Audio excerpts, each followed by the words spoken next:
Bismillahirrahmanirrahim. Assalamualaikum warahmatullahi wabarakatuh. Alhamdulillah wassalatu wassalam ala habibina wa syafi'ina rasulillah wa ala alihi wa sahbihi wa man walah wattaba'a hudah wa ba'd.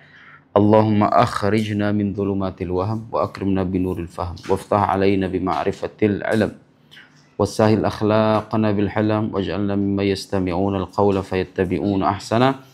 Subhanaka la ilma lana illa ma 'allamtana innaka antal alimul hakim wala haula wala quwwata illa billahil aliyyil azim.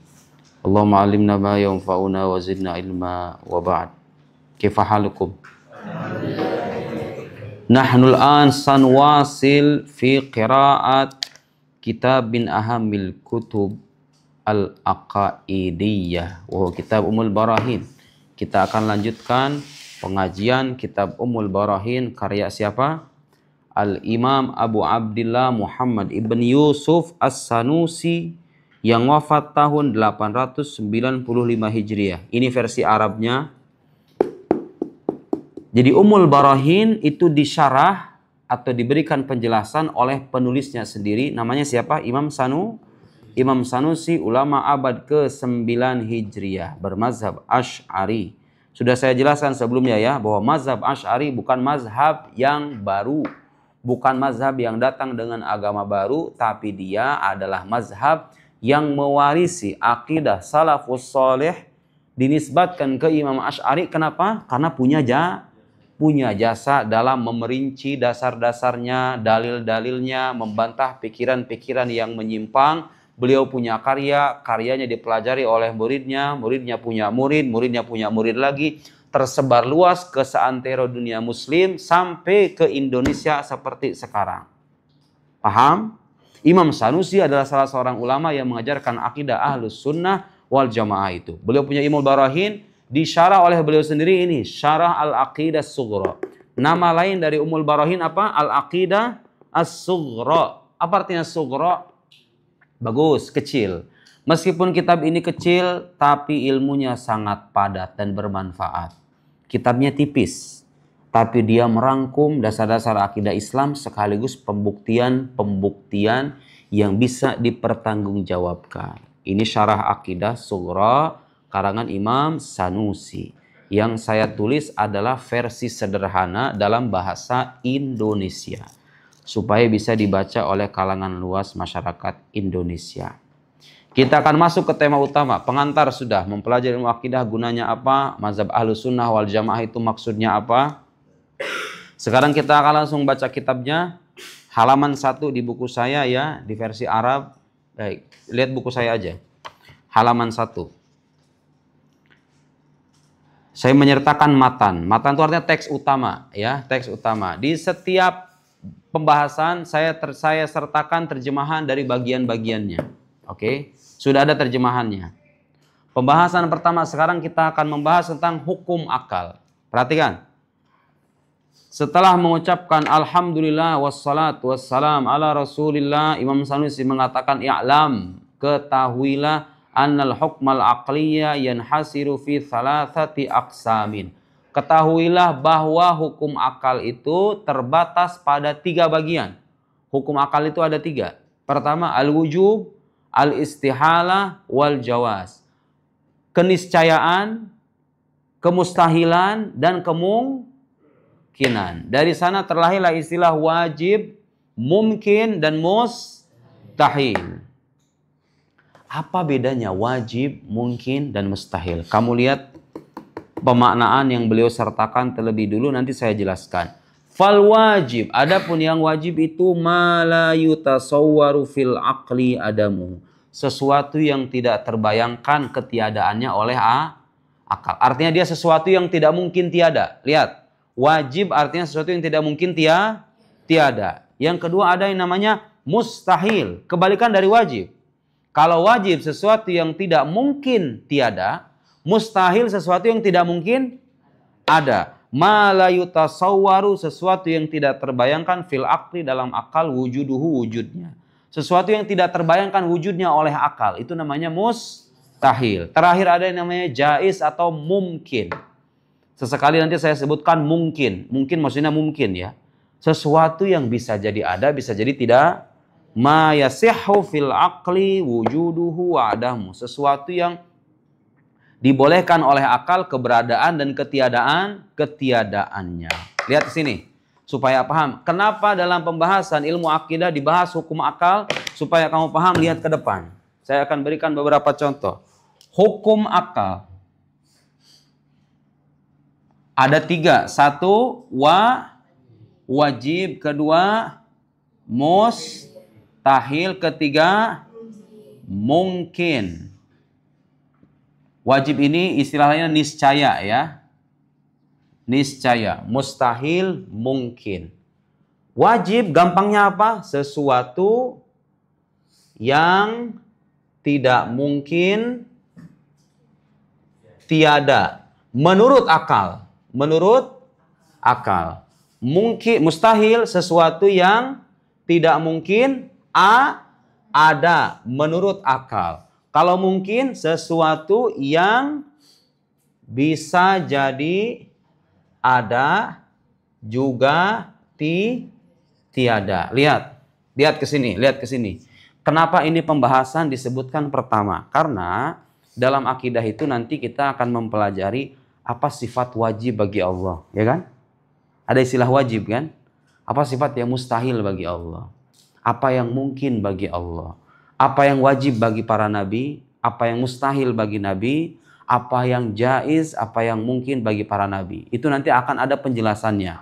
Supaya kita paham apa itu sifat wajib, sifat mungkin, sifat mustahil, maka dijelaskan terlebih dulu wajib itu apa, mustahil itu apa, mungkin itu apa. Paham?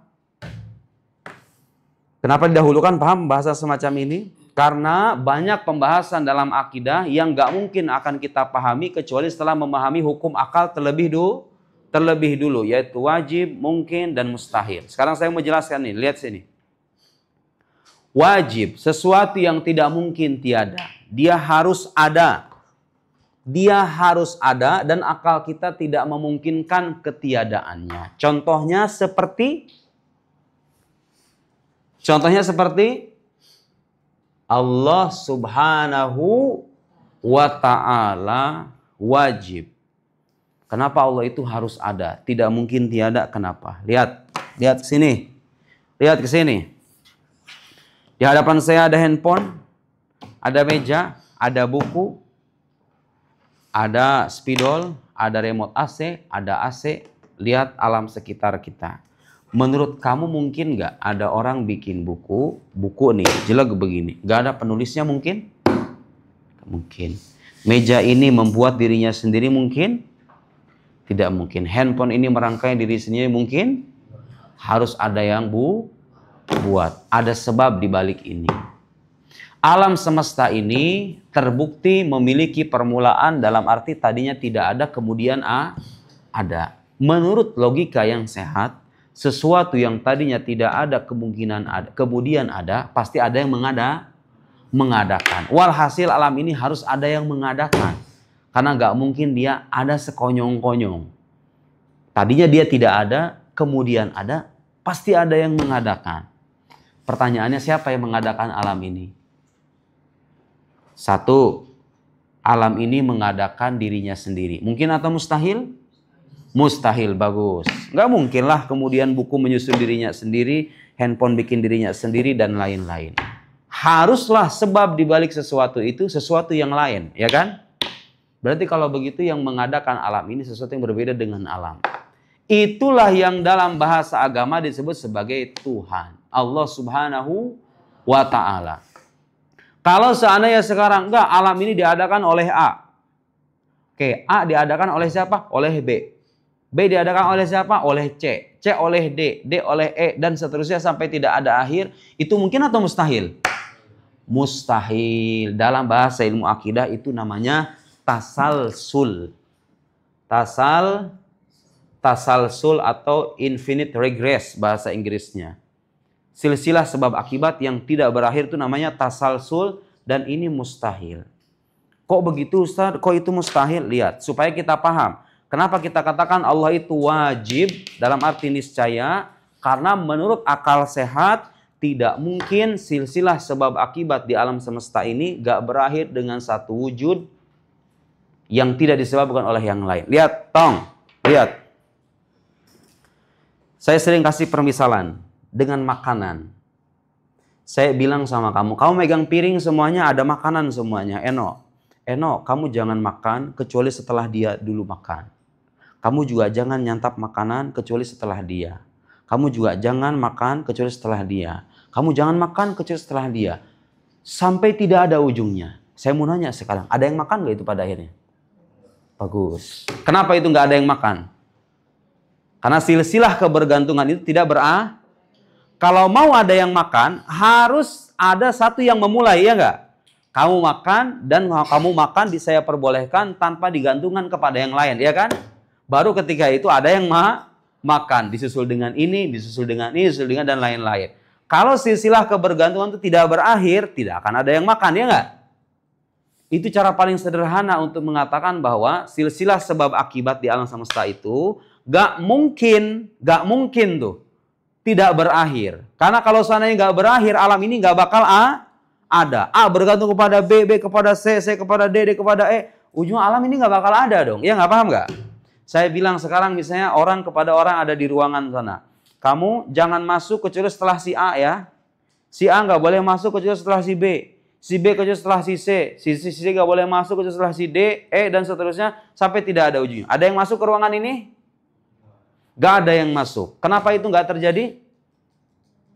Karena ada silsilah kebergantungan yang tidak berakhir. Untuk supaya ada yang masuk, harus ada yang memulai dan tidak digantungkan sama yang lain. Ya enggak? Jadi harus berakhir kebergantungan itu, baru ada yang masuk. Alam semesta ini, kalau seandainya tidak berakhir, kalau seandainya tidak berujung pada satu wujud yang tidak disebabkan oleh yang lain, maka dia nggak akan ada. Walhasil, keberadaan wujud Allah subhanahu wa ta'ala yang tidak disebabkan, yang tidak bergantung kepada yang lain itu, menurut akal, itu sifatnya niscaya atau wajib. Makanya Allah subhanahu wa ta'ala sering disebut wajibul wujud. Apa itu artinya wujud? Wajibul wujud. Ingat ini istilah baik-baik. Wujud yang niscaya, yang wajib. Maksudnya apa wujud niscaya? Wujudnya nggak bergantung sama yang lain. Kamu bergantung sama yang lain nggak? Kamu punya bapak, punya ibu, ya kan? Bapak kamu punya bapak? Punya. Bapaknya bapak punya bapak lagi? Punya lagi. Semua makhluk yang ada dalam semesta ini memiliki kebergantungan. Allah subhanahu wa ta'ala sang khalik mustahil memiliki kebergantungan. Berarti kalau begitu Allah itu wajib. Dalam arti apa? Dia tidak mungkin tiada. Karena kalau dia tiada, apa yang terjadi? Kalau Allah tiada, apa yang terjadi? Alam ini tidak akan pernah ada. Sekarang faktanya alam ini ada, berarti Allah itu niscaya harus ada. Itu istilah wajib. Jadi wajib itu sesuatu yang tidak menerima ketiadaan. Oke. Sekarang ada yang namanya mustahil. Kebalikan dari wajib. Kalau wajib sesuatu yang tidak mungkin ada. Maaf, tidak mungkin tiada. Kalau mustahil sesuatu yang tidak mungkin ada. Menurut akal. Lihat sini, lihat sini, lihat sini. Mungkin nggak menurut kamu? Lihat nih. Mana yang lebih besar? 4 atau 8? Saya nggak bilang ukurannya. Angkanya. Mana yang lebih besar 4 atau 8? 8. Menurut akal kita, ada nggak angka 4 yang lebih besar dari angka 8? Menurut akal kita, kamu memungkinkan nggak angka 4 lebih besar dari 8? Mungkin nggak? Mustahil. Kenapa mustahil? Karena 4 adalah bagian dari 8. Sebagian pasti lebih kecil dari keseluruhan. 2 dengan 12. Mana yang lebih besar? 12. Masuk akal nggak kalau ada orang bilang 2 itu lebih besar dari 12? Mungkin nggak? Itu namanya mustahil. Sesuatu yang tidak mungkin ada menurut akal kita. Nggak bisa diadain itu. Fadilah. Fadilah adalah manusia, tapi juga bukan manusia. Masuk akal nggak itu? Bisa nggak kita katakan ini manusia juga bukan manusia? Itu mungkin atau mustahil atau wajib? Itu kenapa dikatakan mustahil? Karena dia tidak mungkin sesuatu yang tidak menerima keadaan itu namanya mustahil. Contoh lain apa? Mungkin nggak handphone ini saya katakan ada di dalam saku sekaligus di atas meja, objeknya sama, barang yang sama, mungkin atau mustahil itu? Mustahil. Kenapa mustahil? Karena dia tidak mungkin ada. Harus paham nih, karena banyak persoalan dalam akidah yang nggak akan bisa kita pahami dengan baik kecuali setelah memahami hukum akal ini. Nanti akan saya buktikan beberapa. Kemudian yang terakhir namanya mungkin. Nah, kalau ini lebih gampang lagi. Semua yang ada di alam semesta ini, makhluk yang ada di alam semesta ini, tumbuhan, binatang, benda mati, kita manusia, planet, bumi, semua yang ada di alam semesta ini masuk dalam kategori ketiga, yaitu apa artinya mungkin? Bisa jadi ada, bisa jadi kamu harus ada nggak? Kamu harus ada nggak di dunia ini? Nggak harus. Harus tiada nggak? Nggak harus juga. Berarti dia apa? Bisa jadi ada, bisa jadi tiada. Itu namanya dalam bahasa ilmu akidah namanya apa? Mungkin atau sesuatu yang bisa jadi ada, bisa jadi tiada. Lihat sini. Alam semesta ini sesuatu yang mungkin. Lihat nih, lihat nih, timbangan nih. Ini timbangan nih. Anggap timbangan ya. Setara. Kayak begini. Mungkin itu ibarat timbangan, bisa jadi ada, bisa jadi tiada. Paham nggak? Manakala kalau kamu ngelihat timbangan tiba-tiba begini nih. Di pasar. Kira-kira ada sesuatu nggak di baliknya? Mungkin nggak timbangan tadinya setara, tiba-tiba dia terberatkan, tapi nggak ada apa-apa di baliknya. Mungkin nggak? Bagus. Mustahil. Alam semesta ini bisa jadi ada, bisa jadi tiada. Sekarang dia ada. Ibarat timbangan dia udah terberatkan tuh. Berarti ada sebab di baliknya. Karena alam ini bersifat mungkin, maka yang menciptakan alam harus bersifat wajib. Dalam arti nggak bergantung sama yang lain. Kalau ini kan bergantung. Kamu bergantung sama bapak kamu. Bapak kamu bergantung sama bapak kamu. Bangunan ini bergantung sama yang buat. Handphone ini bergantung pada yang menyusun. Buku ini bergantung kepada yang menulis. Semuanya bergantung. Allah Subhanahu wa Ta'ala Sang Khalik mustahil memiliki kebergantungan. Dia bersifat niscaya. Alam semesta bersifat mungkin. Paham sekarang? Lihat. Ketika kita mengatakan Allah ada, bahwa dia itu wajib, kita harus memahami istilah mungkin, istilah mustahil, istilah wajib. Dalam pembahasan ketuhanan yang akan kita jumpai, ini sifat wajib bagi Allah. Sekarang sudah tahu wajib artinya apa? Bersifat niscaya, tidak menerima ketiadaan. Kalau mustahil tidak menerima keadaan. Kalau mungkin menerima ketiadaan. Kalau dia ada harus ada sebab. Kalau dia tidak ada, setelah ada juga harus ada sebab. Gak mungkin kan si Okta sekarang dia ada, tiba-tiba nggak ada. Nggak ada maksudnya menghilang dari dunia ini, tapi nggak ada sebabnya. Ada sebabnya. Lihat sini. Kenapa ini pembahasan penting? Karena banyak persoalan yang disalahpahami dalam ilmu akidah gara-gara gak memahami ini. Lihat, mukjizat. Mukjizat para nabi. Apa yang kamu tahu dari mukjizat para nabi? Ada Nabi Musa yang bisa membelah lautan dengan tongkat, ya kan? Ada Nabi Ibrahim yang tidak terbakar. Kemudian apa lagi? Nabi Muhammad yang mengalami peristiwa Isra Mi'raj, naik ke langit dalam satu malam. Bisa itu menurut orang biasa? Lihat, ada orang-orang yang kalau bisa dengar cerita-cerita begitu, itu gak masuk akal. Mana ada orang bisa membelah lautan dengan tongkat? Mana ada orang bisa naik ke langit ke-7, terus menerima perintah dari Tuhannya dalam satu malam? Mana ada? Itu nggak masuk akal.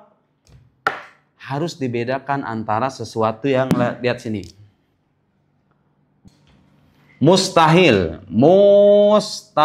secara akal, mustahil akli, dengan mustahil secara kebiasaan. Namanya mustahil adi. Lihat ini istilah penting nih. Lihat sini. Ada mustahil menurut akal, mustahil menurut kebiasaan. Lihat ya. Mukjizat para nabi itu, kita ambil satu contoh misalnya. Nabi Muhammad naik ke langit dalam satu malam. Peristiwa Mi'raj. Menurut kebiasaan itu mungkin atau mustahil? Menurut kebiasaan. Bagus. Gak biasa kita melihat kejadian semacam itu. Ada orang bisa membelah lautan dengan tongkat. Menurut kebiasaan itu mustahil, tapi menurut kebiasaan atau menurut akal? Menurut kebiasaan. Dan sesuatu yang mustahil menurut kebiasaan itu pada hakikatnya mungkin gak secara akal? Bagus. Mungkin secara akal. Bisa aja. Akal kita nggak memandang mustahil tuh. Kalau ada Nabi melakukan peristiwa Isra Mi'raj dalam waktu yang singkat. Ada Nabi bisa didekatkan dengan kobaran api tapi tidak terbakar. Ada sosok bisa membelah lautan dengan tongkat. Atau kisah pemuda Ashabul Kahfi, bukan Nabi mereka, tapi tidur di goa ratusan tahun. Menurut akal kita mungkin nggak? Mungkin aja. Kalaupun dikatakan mustahil itu menurut kebiasaan. Jadi sesuatu yang luar biasa yang terjadi kepada para nabi itu, yang penting kita sebutkan itu sesuatu yang bukan mustahil menurut akal, tapi mustahil menurut kebiasaan. Mustahil menurut kebiasaan, dan yang mustahil menurut kebiasaan itu pada hakikatnya mungkin akli, mungkin secara akal. Jadi Allah itu nggak pernah mendatangkan mukjizat yang bertolak belakang dengan hukum akal. Yang mustahil menurut akal tuh nggak pernah. Yang ada apa? Mustahil menurut kebiasaan. Makanya kamu nggak bisa bilang itu nggak masuk akal itu. Ada orang belah lautan dengan tongkat. Bukan nggak masuk akal. Itu hanya mustahil menurut kebiasaan. Pada hakikatnya dia mungkin nggak secara akal? Mungkin secara akal. Karena mungkin secara akal dikabarkan oleh sumber yang terpercaya, maka kita mengakui keberadaannya. Jadi mujizat para nabi itu, lihat, masuk kategori mungkin secara akal. Kenapa mungkin? Karena bisa jadi ada, bisa jadi tiada. Tuh orang membelah lautan dengan tongkat. Itu bisa jadi terjadi, bisa jadi enggak. Ya enggak? Itu namanya mungkin. Manakala dia terjadi, terkabarkan oleh sumber yang terpercaya, akal kita enggak mendustakannya. Karena akal kita memungkinkan meskipun kebiasaan memandangnya mustahil. Jadi pemahaman tentang mustahil akli, mustahil adi, itu hanya bisa kita pahami kalau paham tiga istilah tadi. Sekarang banyak orang-orang mengingkari agama, gara-gara alasannya apa katanya? Banyak yang gak masuk akal dalam agama itu. Ada peristiwa-peristiwa aneh. Itu bukan gak masuk akal. Itu hanya tidak bisa dicerna menurut kebiasaan. Bukan menurut akal. Secara akal itu mungkin. Dan Allah Subhanahu wa Ta'ala tidak mendatangkan mukjizat sebagai bukti kenabian yang bertentangan dengan hukum akal. Itulah inti pembahasan dari hukum akal, wajib, mungkin, dan mustahil, dan kegunaannya dalam memahami pembahasan ilmu akidah Islam. Wallahu a'lam bis-shawab. Subhanakallahumma wa bihamdik, asyhadu an la ilaha illa anta nastaghfiruka wa natubu ilaik. Shallallahumma ala sayyidina Muhammad wa ala alihi washabihi wasallam. Assalamualaikum warahmatullahi wabarakatuh.